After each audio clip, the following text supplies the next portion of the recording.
The information provided in this show is intended for educational and entertainment purposes only. Viewers should use their own discretion and consult with a healthcare professional for personalized guidance and recommendations.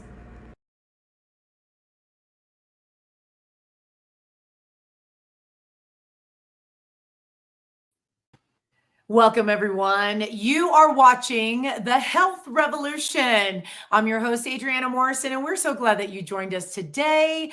Our show is all about engaging conversation, elevating health and wellness, and empowering transformation. We're so glad that you're tuning into us today because, and for those of you who are new to us, we are on Tuesdays and Thursdays right here on the Achieve TV channel, E360 TV. So today we are delving into a topic that is very important for us to speak on, especially for many of us who are moving through in life, who have been through some challenges, and that those challenges stem from relationships. So we, of course, grow and prosper from elements that allow us to grow and edify what it means to embrace self-care. And at times that means saying goodbye to the things and situations that oftentimes we discover that are toxic. So we get a chance to dive into this today. Stick with us. We are excited. And because of that, it's very important for me to bring up my next guest. Her name, I'm delighted for you to get to know her. Her name is Kristina Hudson. And of course, you see her book that's on here, The Rise Up and Thrive. She is an author, a speaker, and empowerment coach. She helps women break cycles of toxic and traumatic relationships so that they can cultivate healthy love that lasts. She is a best-selling author that you just saw her book there. She is a podcast host, a speaker, and a coach. She went from being an occupational therapist specializing in brain injuries and traumatic stress disorders in the military to helping women discover their resilience and confidence after trauma. So through her podcast, mentoring and speaking, she guides women through the process of self-discovery so that they can confidently and courageously create the life that they deserve, that we deserve. And she believes that we aren't here to merely survive, but we are all meant to thrive. So welcome, of course, introducing Kristina Hudson. She is also my friend. Kristina, how are you today? Thank you so much. I am doing really well. I'm really excited to be here with you. I'm excited too. I know that this is, you've got a lot of things that are really churning out when it comes to really moving the needle and speaking on behalf of women to help women grow. Talk a little bit about how you got to this point. What were some points along the way that allow you to represent this space of leading women to be stronger today? Thank you. Yeah, that's, of course, there's so much backstory there, but I think one of the critical pieces, if I were to sum it up easily, would be I went through a divorce in 2018. So in 2017, we were having some serious challenges within our marriage. And like most people, turned to marriage counseling, figuring that if we were going to make it work, that was probably our last chance. And so we went to marriage counseling, and as these months evolved, it really became clear that things were not working. And of course, then that led to the divorce that I spoke about. And in the months after, I really started to uncover a lot of the root cause of the issues that I was encountering in the relationship, the issues that I was encountering within myself, a lot of the things that I felt like I was struggling with in life.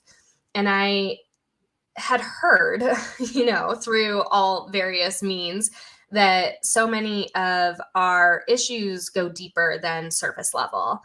And it didn't really become my reality until after that point in marriage counseling. And I really feel like that was my portal or my opening to this real heavy, intense, but beautiful journey of self-discovery.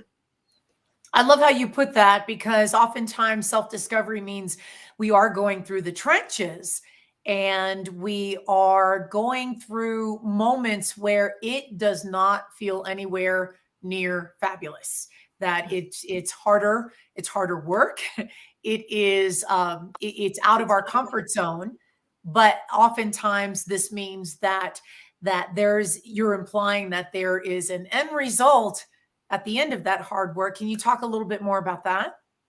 Ooh, I think so many of us see it as this end zone. And I know I was definitely guilty of that. And so I think, we perceive this healing journey as, oh, I just have to mark off, the first 3 check boxes, and then I'm going to be healed and I can get on with my life. And that is such an inaccurate idea that we have. And I think once we are willing to accept that there is no finality to healing, but there are certainly milestones along the way where our healing becomes apparent to us because we show up in the world differently. We relate to others differently. We have better relationships, not just with our intimate partners, but with our parents and our family and our friends.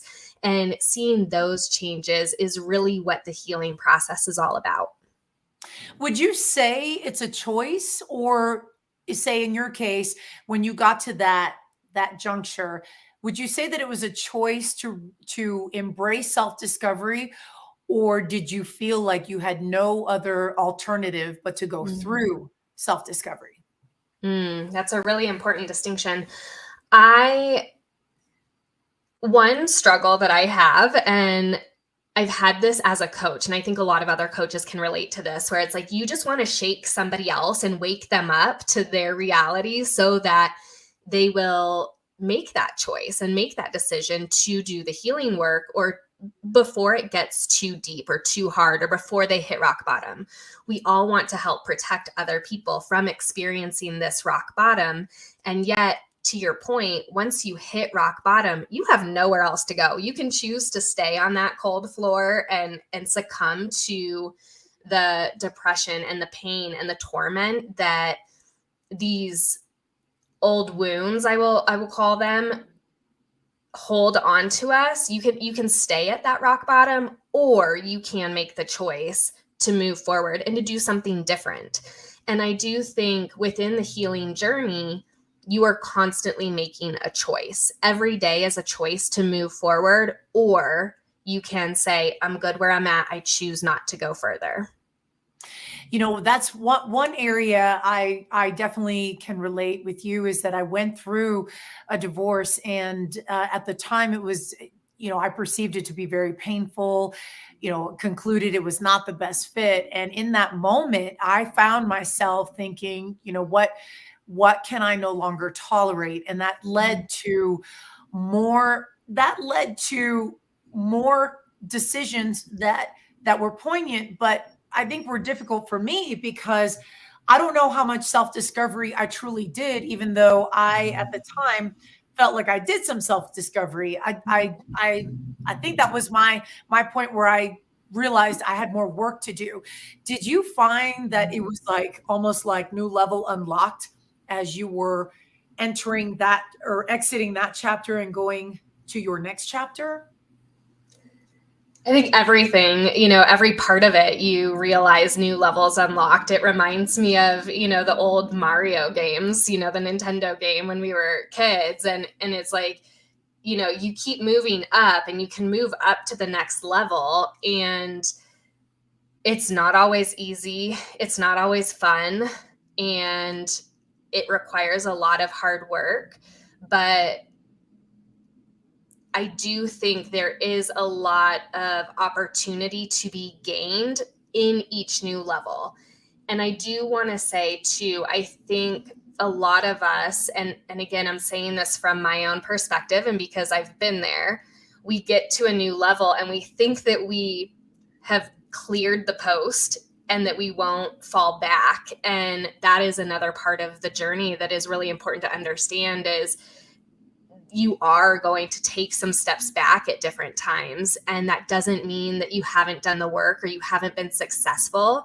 It just means that there's a new challenge that is going to further up-level you as you figure out how to navigate that.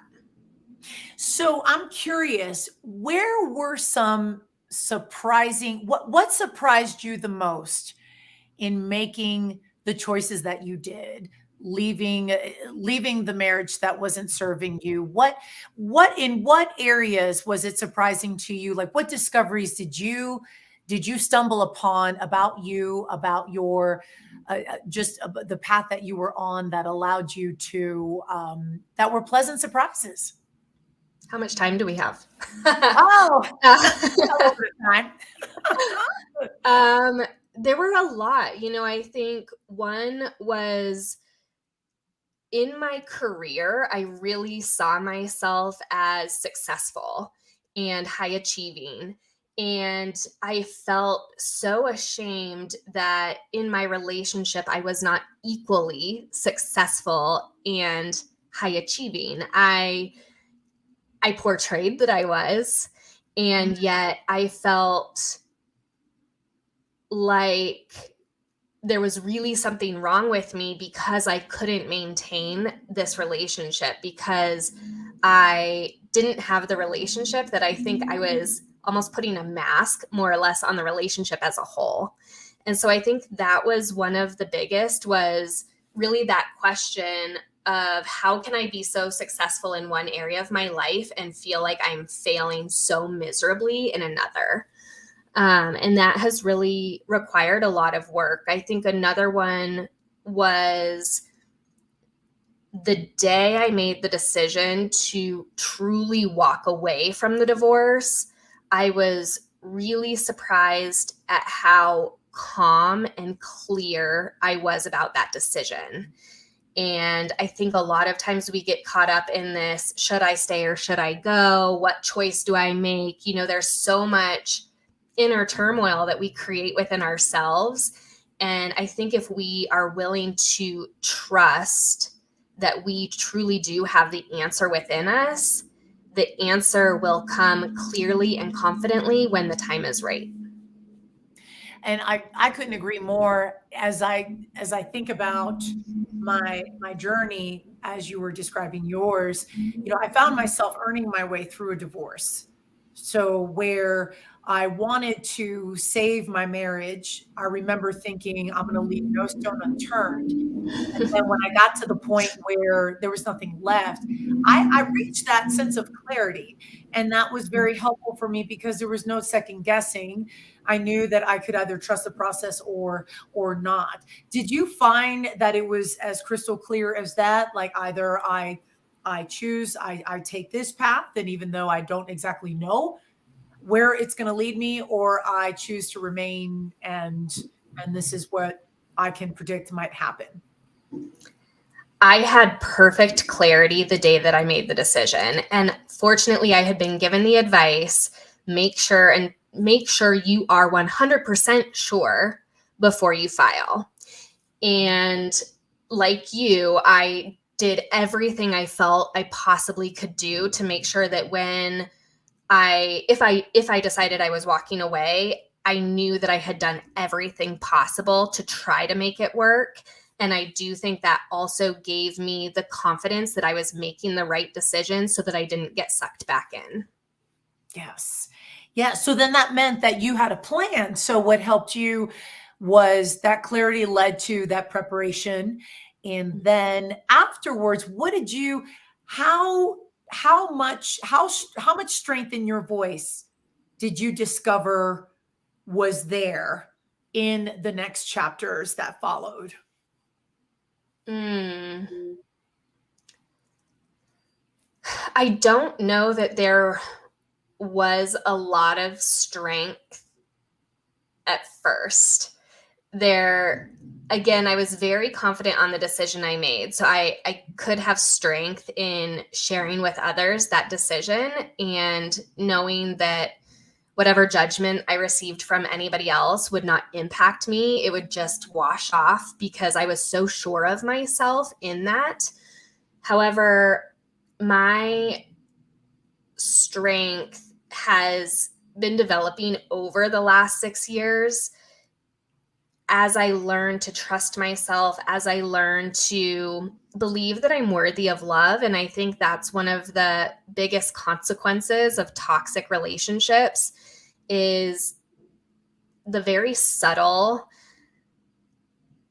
degradation that happens within that relationship and behind closed doors, and just the words that are said, the things that are said, the things that are done, and how much that slowly erodes your self-confidence, your self-esteem, your sense of worth, your sense of value, your sense of being lovable.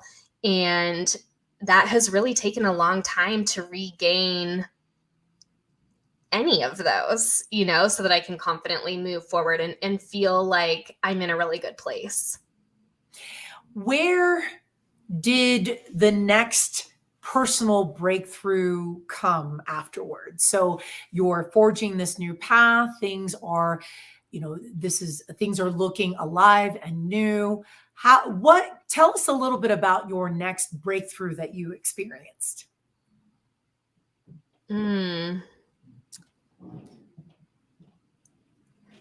I will say, I think it was quite some time. Actually, a breakthrough I had was almost a year after. And so in the summer of 2018, I had actually been working at a different military base because work was letting me have some space from the violent situation and the stalking that I was experiencing post-divorce. So they gave me a short period of time, and then they said, it's time for you to come back.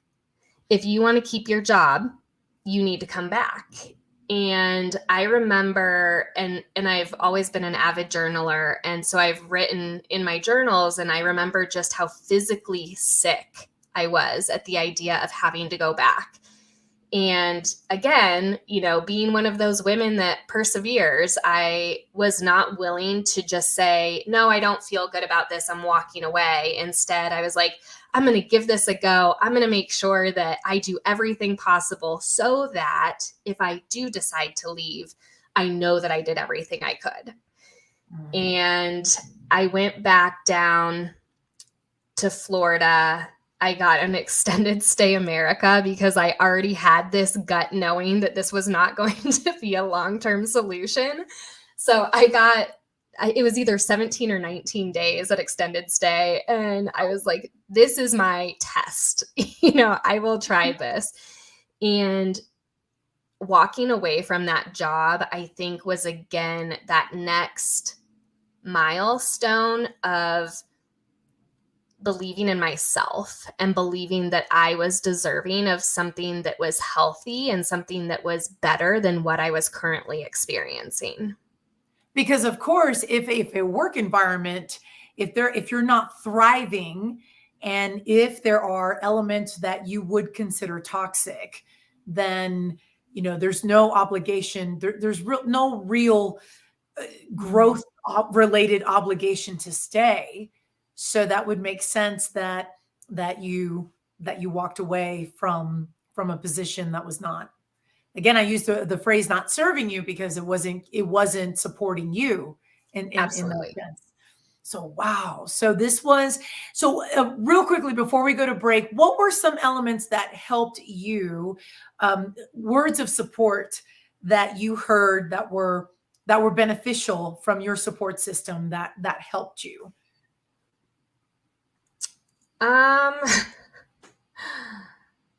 I didn't have quite the support system that I would like. I will say one of the pieces of advice that I give other people is a lot of times your close friends and family are too close to you to give you the best advice. And so I would highly, highly recommend working with a therapist because they provide a totally different perspective and it's completely unbiased. And sometimes that's really who we need to lean towards and hear what they have to say in order to make the decisions. And then also they definitely know how to help facilitate you trusting your own inner wisdom, because I think so often we doubt that. And our friends and family can doubt that too, and they can create more doubt in us rather than more self-trust.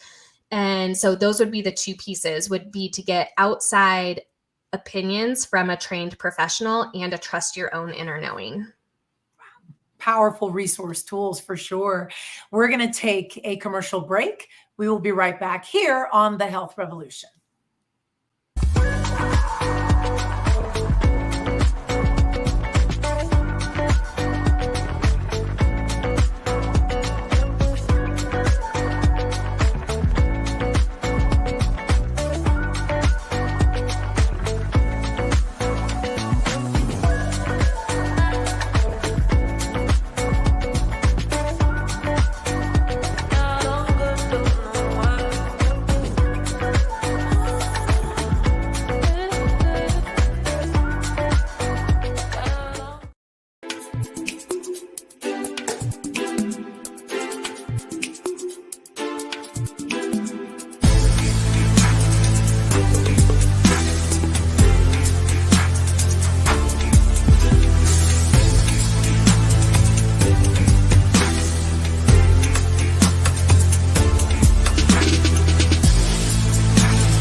A quick thanks to our sponsor, Biomed IV, for supporting the show. And you are watching The Health Revolution.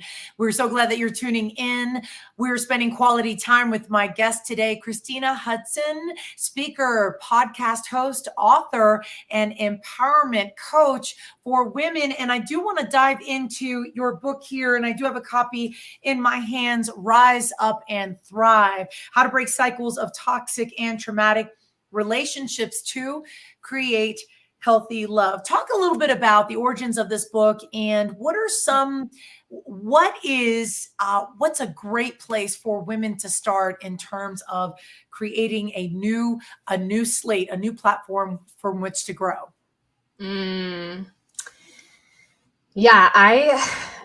This has honestly been a labor of love. And I know so many people, when they put out a book, they say that, and I can truly attest to the journey. And I have a lot of people ask me how long it took, and they're surprised at how short my process was in writing and then releasing the book. And I tell everybody, I say, I've kind of been simmering on this information for a really long time. And as I mentioned earlier, I have always journaled as a kid. They were called diaries, right? And so I always wrote in my diary, had a journal as long as I can remember. And one of the things that I include in this book is every chapter starts with an unedited journal entry during my divorce process. And I felt like that was really important to include, because I feel like I was at point A there, and now I'm all the way at, I don't know, maybe KM, hopefully, somewhere on that journey. And it would be really hard for me to recall all of those emotions and all of the struggles I experienced at day one. And I didn't want women to feel like they were alone in their struggles if they too are going through something similar. And I walk through each chapter, starting with that piece, right? So that very clear, raw, often painful point in my life. I talk through a little bit of the story behind it, and then, or related to it. And then I give strategy based on what I have learned through my own healing journey, as well as working with other women. What I picked up on were patterns in their healing process and how they were getting through each step of that journey, which again, I think we think is a straight line trajectory, and it's certainly not. I remember at one point saying I felt like I was a pinball in a pinball machine and just going everywhere, and I had no control over it. And then at the end, I finish with a wink at the end of every chapter, and that is a what I now know. And so it's my reflection of 6 months later, looking back, what I've learned, what I wish I could tell my younger self, and looking from the perspective of having done so much of the healing work, because of course we do learn, and sometimes we wish we had done things differently. Sometimes we wish we wouldn't have held on so long or had so much fear or had just been in a different place. So I really share that process again, because I think women too often suffer alone, and I don't want them to think that they really are as isolated as they feel. Right. And I want us to go ahead and bring up the slide, the copy of the books, especially since you just launched it. It's Rise Up and Thrive. We'll keep it up here for about a minute. I do want I'm flipping the chapter here, and I'd like to read an excerpt if I can. Apparently, this is from chapter 12, The Need to Belong. And this excerpt is from August of 2020. And according to here, I'll read a few lines for the viewers. Will I ever be enough? Will I ever be worthy? Will I ever believe I'm lovable or loved? I'm struggling with all of this right now. I don't know how to get there from here.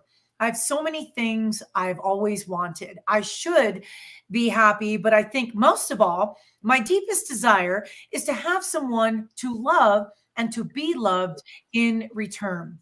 It all just feels so heavy, and I don't know what it is. The weight in my chest, I struggle to breathe, and I can't even identify the lesson behind it. I feel like I'm always trying to prove that I'm enough or that I can be lovable. I am constantly seeking approval from others. I just want to feel like I belong. Very powerful and insightful words that you're transparent with here. What have you noticed in working with other women? How much of what you shared is a common sense, a common thought that other women have expressed that they too think the same way? Mm. Again, we all think we're alone in this journey, and we all think, oh, it's only me. It must only be me feeling this way. And I will tell you, every human being, it's actually an innate human need to belong and to feel like we belong. And it's so amazing when you watch the reaction of another woman and they say, you feel that way too, or you felt that way too. That's how I feel, or that's how I felt. And it's this beautiful realization and connection that happens within them to realize they aren't as isolated as they feel. Exactly. And it's interesting that we share that commonality, and yet there's expectations as to how we're moving, especially in relationships. And although the marriage rate is not, obviously it continues to evolve, and I think now we're at 53% of marriages in the United States being that end in divorce. How would you describe what are some elements of a toxic relationship, or what would you pinpoint as some indicators that a relationship is in trouble? Yeah, it's such an important question. And I will say, while there are some common themes that identify a toxic relationship, there's certainly a spectrum, from healthy all the way to abusive, right? So it kind of goes healthy, unhealthy, toxic, abusive, if you chunk them out into their kind of primary buckets, if you will. And it often isn't just one thing unless it's categorized as abusive. It isn't just typically one thing, but it's the accumulation of traits or behaviors within a relationship that truly make it toxic. But I will say a few things are really paying attention to how you feel in the relationship. So a lot of people come away saying, I felt like I always had to walk on eggshells. And in case you haven't felt that or you don't know what that feels like, it's almost like a constant hesitation. Like you are constantly measuring the other person and being very tactful about what you say or what you do or how you show up because you don't know how they're going to react in response to you. And so that's kind of what walking on eggshells would feel like. And that is always a concern. Now, if you feel like you're walking on eggshells during a certain phase in somebody's life, that probably isn't going to necessarily define a toxic relationship. But if you feel that consistently over time, that's probably not healthy and it could be toxic. Another key indicator that kind of straddles toxicity and abuse is manipulation. And again, there are times where we all manipulate, whether we're really consciously aware of it or not. You know, there are some times where it's like a very casual form of manipulation. Well, I'll do the dishes if you do X, you know? And so compromise in a way could be phrased as manipulation, and that's not what I'm talking about. But you know, when you're talking about gaslighting, for example, and somebody says something that makes you feel ashamed or makes you question, and then they turn around and they say, oh, I didn't say that, or, oh, you must be crazy for feeling that way. That's called gaslighting. And so that is another sign or symptom of a toxic and or potentially abusive relationship. Is there a point where it's an isolated moment that maybe, say, a person is having a hard time? So it's almost like a knee jerk response to take advantage of the situation. Like, say, for example, say a couple, one of them is having a hard time and they kind of do a manipulative tactic to kind of get their way in the moment. Is there a difference between like having a toxic behavior or action like that versus a toxic relationship? Are they one and the same? What's your take on that? Yeah, that's a really great question. I would say that what you're describing is more of a trigger response than toxic behavior. Toxic behavior is a pattern over time, whereas we are all triggered. I don't care how much healing work you have done. There are times you are going to get triggered. And unfortunately, our intimate relationships are our greatest triggers. That is where we end up facing a lot of our unhealed wounds from childhood or from past relationships or something that has changed the way that we respond emotionally and has a deep emotional connection to us, whether that is fear, that can be fear of rejection, fear of abandonment, fear of all sorts of different things. But typically it comes down to rejection and abandonment.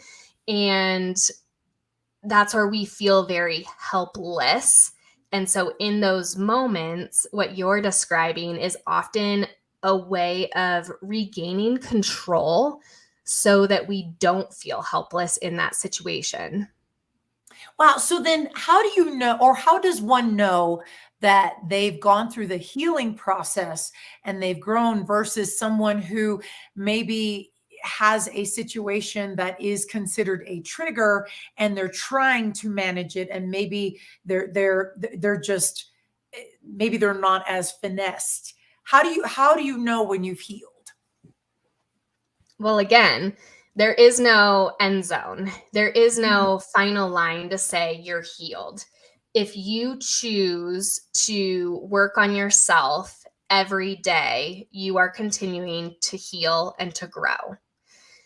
And I would say, based on my perspective, in that situation, if you were triggered and you have been doing the therapy, doing the self-reflection, doing the work to better understand your triggers, you may still respond in a reactive way in that moment, but you will likely come back later and say, ooh, that really did something to me. I did not want to show up like that.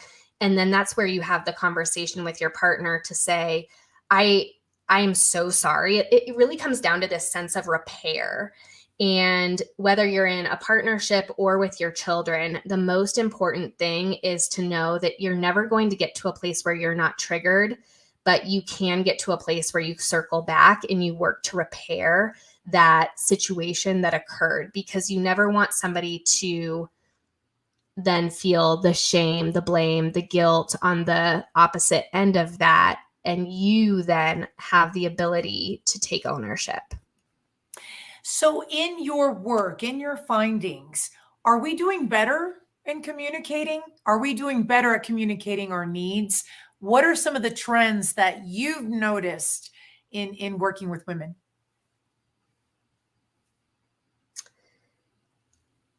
I think it comes down to, are you willing to take accountability for your actions and to look at the ways you are showing up in order to communicate better. So, and then you also have to have a willingness to listen. I think with social media, a lot of people want to put a negative spin on it. And of course, there are a lot of negatives about social media. But one thing I think has been such a gift is there's so many educational resources on social media if you choose to look for them and if you follow those certain people. And that has been such an amazing resource for myself and for a lot of the women that I've worked with, because we learn new ways to communicate based on, the teachings of other therapists or other experts in the field. And it's never going to be a one size fits all. And so it's figuring out from all of these various people what is going to work best for you. And I think one of the other advantages to that is if you are courageous enough to work with a therapist and to admit that you want to change and that you want to grow and you want to evolve, you have the perspective of one. Using social media, you have the perspective of hundreds if you choose. So there's a caveat with social media because of how it can be that tightrope walk that the pro is the connections that we can make and the access to resource, and then the cons can be just that it can be a source of triggers, if you will, Yeah. and the impact that where it now impacts our how our self-identity or the way that we see our self-perception based on the image that's being or the message that's being shared.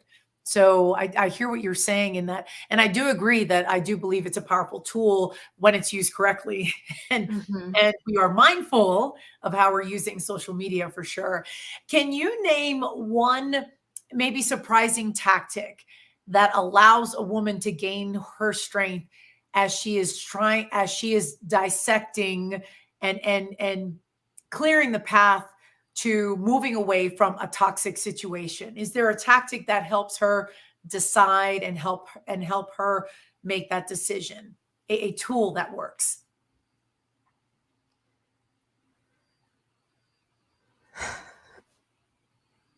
Two things come to mind, and I do want to caveat this with, I'm not speaking about an abusive relationship.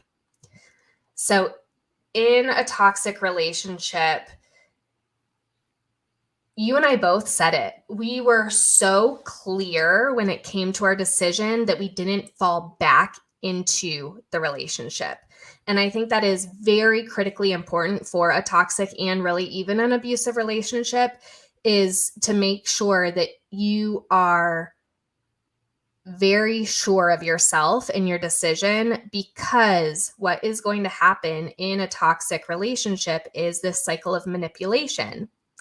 And they will come back around and they will do more of this love bombing type behavior where they apologize and they say they're going to do better. And if you are not 100% sure in your decision, you're going to fall right back into it. So I would say, like, again, it's getting that clarity that this is the right choice to make, and then following through with that and creating support around you and doing that. But also, if you fall back into that, have some compassion with yourself and know that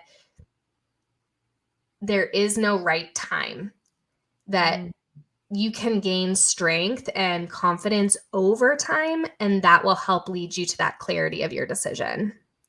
Compassion. That's absolutely powerful. We're going to take a commercial break. We will be right back on the Health Revolution. Don't go anywhere.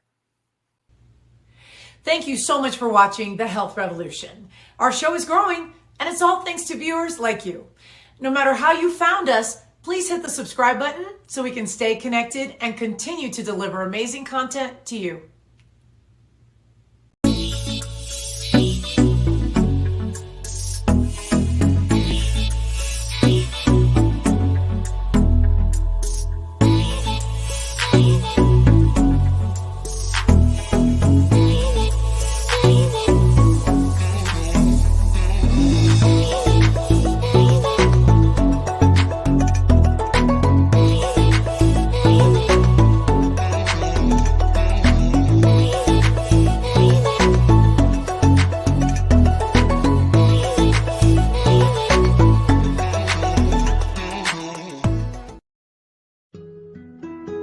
Life is so fragile, and we're constantly reminded just how fragile life can be, especially when we or a loved one is told we have cancer. Cancer survivor myself, I can tell you, we still feel very alone in this journey. There's a study that's been showing that patients who are socially isolated have a worse prognosis, have a worse outcome than patients who are socially interconnected. Buddies for Life is a non-profit cancer support group for those whose life has been impacted by cancer. Humor, hope, heart, and hugs. Humor, hope, heart, hugs, and a whole lot of love. Share this with your friends and family and support this community in every way you can. No one should face cancer alone. I am a chemo buddy for life. We are a buddies network.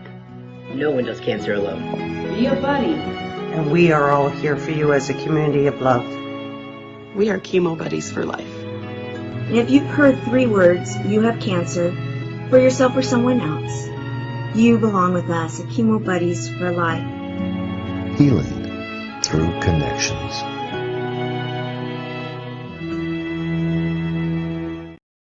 We're back here on the Health Revolution. Thanks for joining us, spending some quality time with my guest today, friend and colleague, Kristina Hudson, who is also a speaker, a podcast host, an empowerment coach for women, and author of her new book, Rise Up and Thrive: How to Break Cycles of Toxic and Traumatic Relationships to Create Healthy Love. Real quickly, I wanted to read this quick excerpt because it leads into a question that I have for you. Self-awareness, you write in the book in chapter 10, self-awareness is one of the greatest mindfulness tools you can have in your toolbox.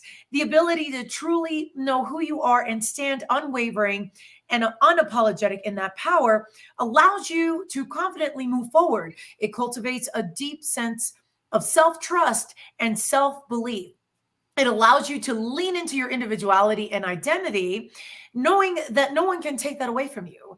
Self-awareness not only gives you the deeper knowing of who you are, but also allows you to interact with others with greater compassion and empathy. Had to read that. Very powerful words. Can you elaborate a little bit more as to how that leads women to a better place?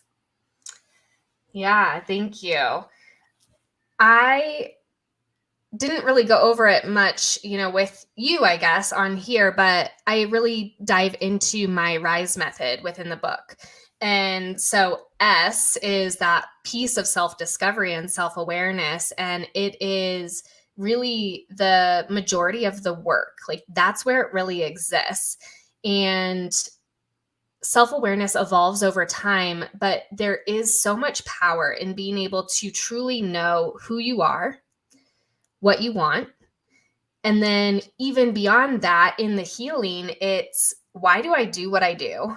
It's understanding those triggers. What is triggering me and why? And when we look to creating a healthy relationship, either with the partner that you're with right now or the future partner that you want to be with, you have to be able to recognize that, because we can't keep repeating the same patterns and expect our relationships to change. Very true. Very true. So what helps you what helps a woman to learn to keep that in mind so that hindsight won't find her in the hamster wheel again? What are some ways to stay connected with self-awareness for women to learn and to grow? A lot of times it's working with somebody else. I think you can do a lot of it through mechanisms like journaling or meditation. And what it really is it's like creating a separation between you and your thoughts and you and your behaviors. And so there's a book that I had read previously, and it would talk about the observer. And so you almost become an observer of yourself and really understanding, again, what are the things or what are these patterns that are repeating? And I find that just like any habits, it's really beneficial to journal or to make notes of what patterns do you notice in your relationships, or in the people that you're attracted to, in the people that you are going on dates with. Because when we write it down, it's easier, at least for me, to go back and reference it. And you and I both, having been in fitness, we understand the importance of tracking our habits, like our sleep habits, our nutrition habits, our exercise habits. And so our relationships are really no different.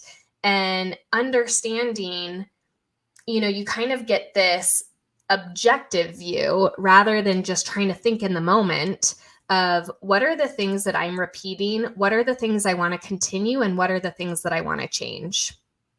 Yes, powerful. And of course, you having the experience of working with other women, what are some things that you've got going on now that allows you to continue to stay connected with women, and upcoming events that you've got? Yeah, I'm so excited because I'm really understanding how much women want this and need this type of support. And again, so many women feel like they are in this bubble on their own. And I really want to make sure that you feel connected with other women and can either learn from women who are a few steps ahead of you, or you can also help support those who might be in a few steps behind you. And so I'm doing a free masterclass on November 15th. And that is all about how to create healthy love after toxic relationships. So a lot of it will be much more in-depth information to what we discussed today. And then come the new year, we will be doing a 6-month group program. And again, I'm doing this so that women have this community support, because I think that is I know that is one of the key pillars in this journey, and really healing and getting through it is being able to have others that you can lean on for support, that you can reach out to, and that you can connect with. Because it, especially if you're leaving a relationship, a lot of times you're not just leaving that marriage or that partnership, you're leaving a lot of friends that came with that. And sometimes, like my own experience, you leave some family too. So having others who may have been in similar situations or are currently in similar situations and looking for that opportunity for growth. So this group program is really meant for women who are ready to break free from their past and say, been there, done that when it comes to the toxic relationship, don't want to do that again. And so you're really looking for what are those tools and resources to help you evolve into the person and into the woman that you want to be. And so for our viewers, real quickly, before we go on to a quick commercial break, underneath the screen, you'll find the show notes, and you'll find a lot of reference information that has everything to do with our episode today. And we will talk a little bit more about this. We're going to take a quick commercial break. We will be right back after this.